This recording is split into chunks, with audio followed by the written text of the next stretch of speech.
សួស្តីបងប្អូនទាំងអស់គ្នាក្នុងយើងនឹងបន្តធ្វើលំហាត់តទៀតរោតួចែករួមធំបំផុតណាចាអញ្ចឹងខ្ញុំសូមរំលឹកឡើងវិញមុននឹងចាប់ដើមវិធីរោមាន2វិធីរោនៅលើក្បាច់ណាមាន2មានតាមវិធីចែកនិងតាមវិធីបូកដែលដកសំទោស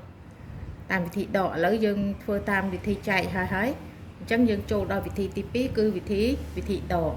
អញ្ចឹងយើងកុំឲ្យខាត់ពេលយូរយើងចាប់ដើមទាំងអស់គ្នាណាអានេះវាចំណាយពេលយូរបន្តិចចាអញ្ចឹងយើងមាន960ចា960នេះយើងតាំងនៅខាងស្ដាំមក900យើងរុញក្រោមកម្មផ្នែកក្រោមរបស់នៅក្នុងខ្ទង់100 4ទម្លាក់ឲ្យលើ1យើងបាន9ណាតមកទៀត60នៅក្នុងខ្ទង់ទី2ផ្នែកខាងស្ដាំណាចាអញ្ចឹងយើងរុញក្រោមកម្មផ្នែកខាងក្រោមនោះ1មកហើយទម្លាក់លើ1មកយើងបាន60ចាអញ្ចឹងកន្លែងនេះអត់មានគឺបានន័យស្មើ0ចា960តមកទៀត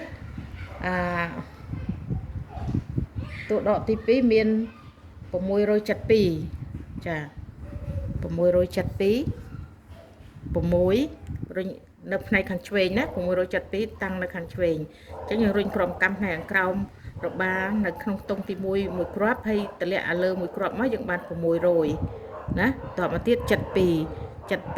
នៅក្នុងខ្ទង់ទី2អញ្ចឹងយើងរុញក្រោមកម្មផ្នែកខាងក្រោមរបស់2គ្រាប់ទម្លាក់ឲ្យលើមួយយើងបាន7ចា2ខ្ទង់រាយគឺនៅក្នុងខ្ទង់ទី3រុញក្រោមកម្មផ្នែកខាងក្រៅរបស់ក្នុងខ្ទង់ទី3 2គ្រាប់មកយើងបាន672អូខេអញ្ចឹងយើងដកទៅវិញទៅមកអាណាធំយកអាតូចដកធំអញ្ចឹងចាតើមកយើងមើល3ខ្ទង់ដូចគ្នាណាអញ្ចឹង9យើងបាន9ដក6 9ដក6ចាយើងទាញក្រោមកម្មចុះផ្នែកខាងនៅខ្ទង់100ណាក្រោមផ្នែកក្រោមហ្នឹងចុះ1មកហើយរុញឲ្យលើ1មកអញ្ចឹងយើងនៅសល់3 9ដក6នៅសល់3តទៅទៀតខ្ទង់10ចាខ្ទង់10គឺខ្ទង់ទី2ខាងឆ្វេងក៏ទី2ខាងស្ដាំក៏ទី2អញ្ចឹង6មិនអាចដក7បានទេអញ្ចឹងយើងត្រូវដក10នៅខ្ទង់ឆ្វេងគឺខ្ទង់ទី3ចាដក10តែយើងត្រូវការតែ7មានន័យថា10ដក7នៅសល់3អញ្ចឹង3នេះយកមកបូកនឹង6 3បូក6ស្មើនឹង9អញ្ចឹងយើងរុញក្រោមកម្មផ្នែកក្រោមនឹង3ទៅយើងបាន9តមកទៀតខ្ទង់នេះ0យើងអាចដកបានយើងត្រូវដក10ខ្ទង់ឆ្វេងអញ្ចឹងត្រូវដក10ខ្ទង់ឆ្វេងគឺខ្ទង់ទី2 10ដក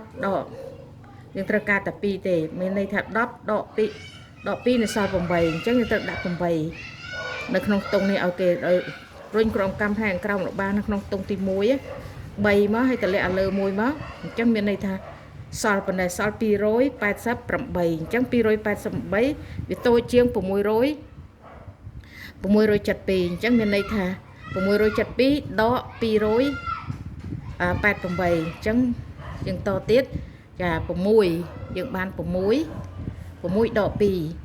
2នៅសល់4ចាអញ្ចឹងយើងចាសម្អាតឲ្យលើស្លាស់ដល់ក្រោមទៅហើយយើងដាក់4ឲ្យគេវិញមកចារុញ4មកឲ្យគេមកខាងក្រោមណាយើងបាន4ណាតមកទៀត7ដក8មិនបានទេអញ្ចឹងត្រូវដក10ខ្ទង់ឆ្វេងគឺខ្ទង់ទី1ចាដក10ប៉ុន្តែ10ហ្នឹងយើងត្រូវការ8មានន័យថា10ដក8នៅសល់2ចាអញ្ចឹងយើងរុញក្រោមកម្មផ្នែកក្រោមនៅក្នុងខ្ទង់ទី2នេះឲ្យគេវិញមក2បូកនឹង7វាស្មើនឹង9អូខេចាបន្តមកទៀត2ដក8អត់បានទេវាតូចជាងអញ្ចឹងយើងត្រូវដក10ខ្ទង់ឆ្វេងគឺខ្ទង់ទី2ណាដក10នេះយើងត្រូវការតែ8ទេនៅសល់2អញ្ចឹងបានន័យថា10ដក8នៅសល់2ចា10មកសល់2អញ្ចឹងយើងរុញក្រោមកម្មផ្នែកក្រោមបានខ្ទង់ទី3ផ្នែកខាងឆ្វេងហ្នឹងឲ្យគេវិញមកបាន4ណា2បូកនឹង2ស្មើនឹង4អូខេអញ្ចឹងមានន័យថា384ហើយខាងស្ដាំនេះ288អញ្ចឹងមានន័យថាអាខាងឆ្វេងនេះនៅតែធំអញ្ចឹងយើងដកទៀតយកអាខាងស្ដាំទៅដកខាងឆ្វេងទៀតអូខេអញ្ចឹងយើងបាន3ដក2យើងទាញ2ចុះមកសល់1 3ដក2ទៅសល់1ណាអូខេបន្តមកទៀត8ដក8ចាសល់0បន្តមកទៀតចា 4 ដល់ 8 អត់មានក្របទេអត់ក្របគ្រប់ទេអញ្ចឹងយើងត្រូវដក10ខ្ទង់ឆ្វេងគឺខ្ទង់ទី2ផ្នែកខាងឆ្វេងនេះណាចាដក10អាខ្ទង់ទី2នេះវាអត់មានក្របគ្រប់អញ្ចឹងយើងត្រូវដក10នៅខ្ទង់ឆ្វេងទៀតចាអញ្ចឹងដក10កាលណាយើងដក10អានេះអត់មានយើងត្រូវដក10ខ្ទង់ឆ្វេងមួយទៀតចាអញ្ចឹងដក10អញ្ចឹងយើងត្រូវអាខ្ទង់អត់នេះយើងត្រូវឲ្យគេតម្លើងក្របកម្មទាំង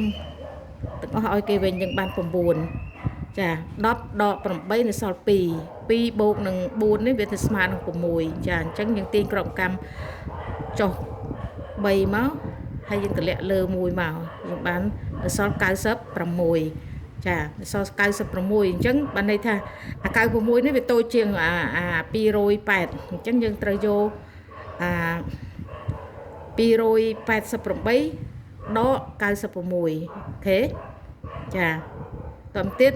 អានេះវានៅខ្ទង់អាខាងស្ដាំនេះវានៅខ្ទង់100អញ្ចឹងយើងយកត្រុកខ្ទង់10ដកខ្ទង់10អញ្ចឹងវាន័យថា8ដក9មិនបានទេអញ្ចឹងយើងត្រូវដក10នៅខ្ទង់ឆ្វេងចា10ដក9នៅសល់1 1បូកនឹង8 9រុញក្រុមកម្មមួយគ្រាប់ឡើងណាចាអូខេតមកទៀត8ដក6 8ដក6នៅសល់2ចាទាញក្រុមកម្មក្រាប់ចុះមកចាហើយរុញឲ្យលើឡើងមួយមកអញ្ចឹងវានៅសល់192អញ្ចឹងវាធំជាង96អញ្ចឹងវាដកទៀតយកអា192នេះដក96ទៀតចាតមកទៀតចា90ដក90អស់ចាតមកទៀតទងរាយ2មិនអាចដក6បានទេយើងដក10នៅខ្ទង់ឆ្វេងគឺខ្ទង់ទី2នេះណាប៉ុន្តែខ្ទង់ទី2នេះវាអត់អញ្ចឹងយើងត្រូវដក10នៅខ្ទង់ខាងឆ្វេងទៀតគឺខ្ទង់ទី3ដក10តែ10ហ្នឹងយើងត្រូវការតែ6ទេចាដក10កាលណាដក10អាខ្ទង់តនេនេះត្រូវតឡើងឲ្យគេគ្រប់ចាចាដក10 10ដក6នៅសល់4 4នឹង2វា6ចាបូក6យើងទាញក្រុមកម្មមួយគ្រាប់ចុះមកហើយយើងទាញអាលើនេះចុះមកយើងបាន96ដូចគ្នាចាកាលណាឃើញដូចគ្នាអញ្ចឹងអានេះតែយើងបញ្ចប់ត្រឹមនឹងឯងចប់ត្រឹមឃើញខាងឆ្វេងក៏ឃើញប៉ុណ្ណឹងចម្លើយចុងក្រោយអូខេអញ្ចឹងមកន័យថាវារួមគ្នាអូខេអរគុណច្រើន